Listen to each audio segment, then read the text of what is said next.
Hello everyone and welcome to Let's Play Sonic the Hedgehog on the Master System.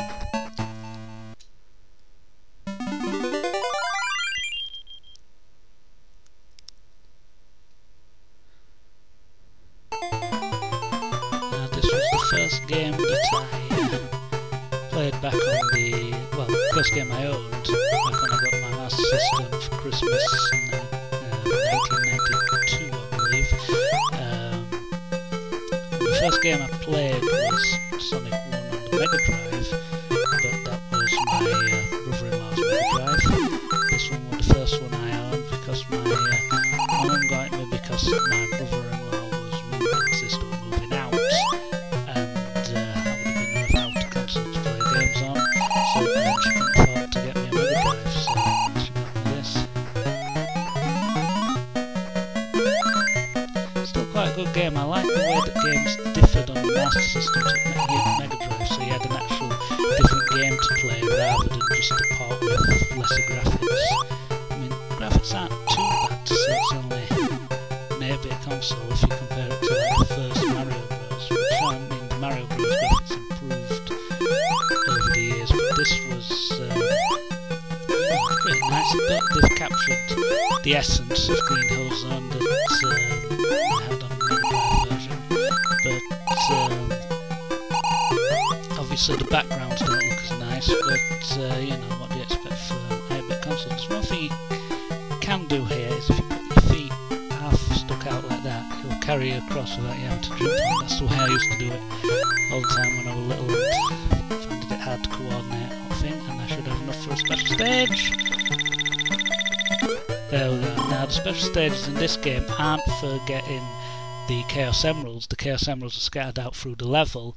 The special stages are just to get continues, extra lives and rings.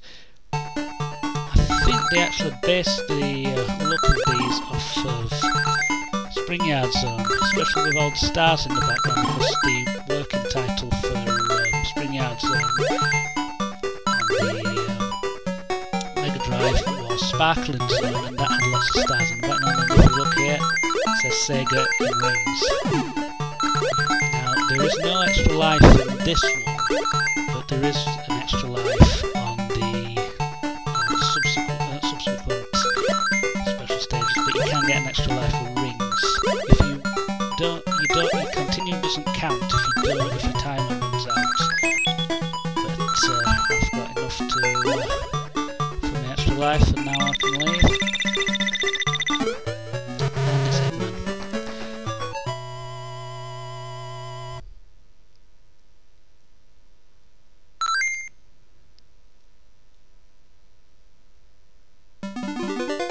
Green Hill Zone, Act 2. And this differs from the Green Hill Zone on the Mega Drive because it has a specific underground cave area, which wasn't in the Mega Drive version, and it's in this area where we find the Chaos Emeralds later on. Yeah, no, we should miss that. There we go. Okay, we missed 10 rings there, but never mind, there'll be plenty of more rings later on.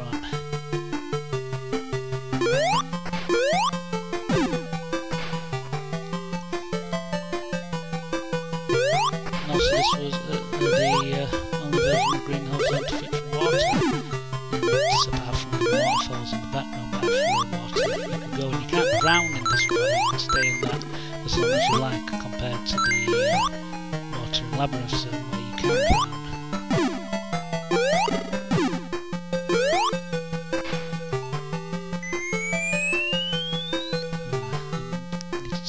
You can't jump here because you'd hit the spikes, so you need to roll in there. And of course, as this is a Sonic 1 game, it doesn't have spin dash. And there we go, Chaos Emerald. Now, like Sonic 1 on the Mega Drive, there were only 6 Chaos Emeralds, not the 7 that they have in later games.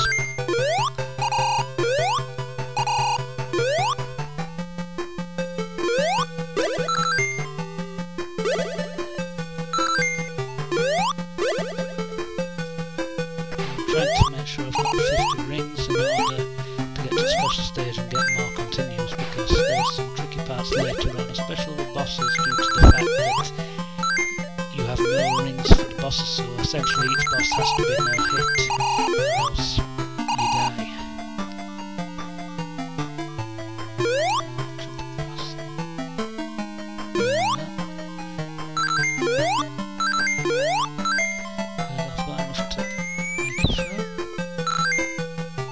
There we go, and we should have an exclamation point which will take me to a special stage. There we are.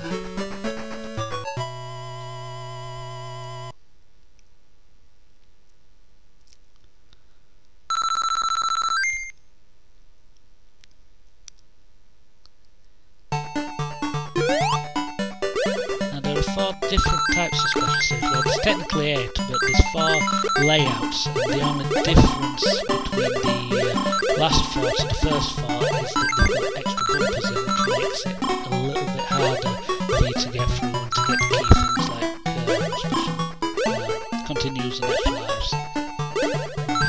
Forget to drop down, and one spring. And the extra life is quite tricky to get in this one. But see if we can do it. Come on, get in there, Sonic.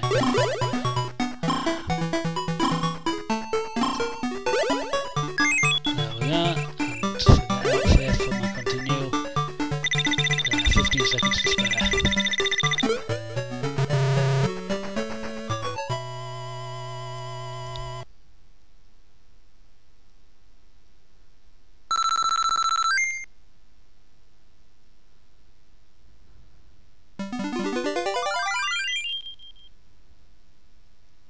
And now this is the boss level. Now there's no rings in this level, there's an extra life and Eggman. Now Eggman's easier to beat in this one than he is in Sonic 1, but some of the Eggmans later get a lot harder, and especially when you've not got any rings. But this is a nice easy one to start with, and there's my extra life.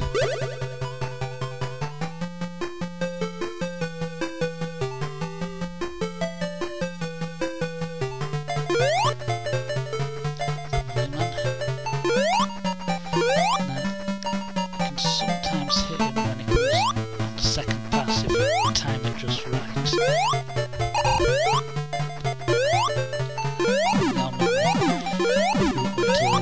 This is probably Eggman's most ineffective attack. He just lowers down. I mean, he only affects Sonic if he stood under him.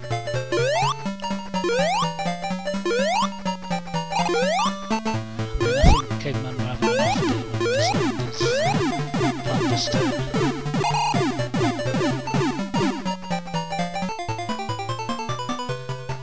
That's Green Hill Zone done.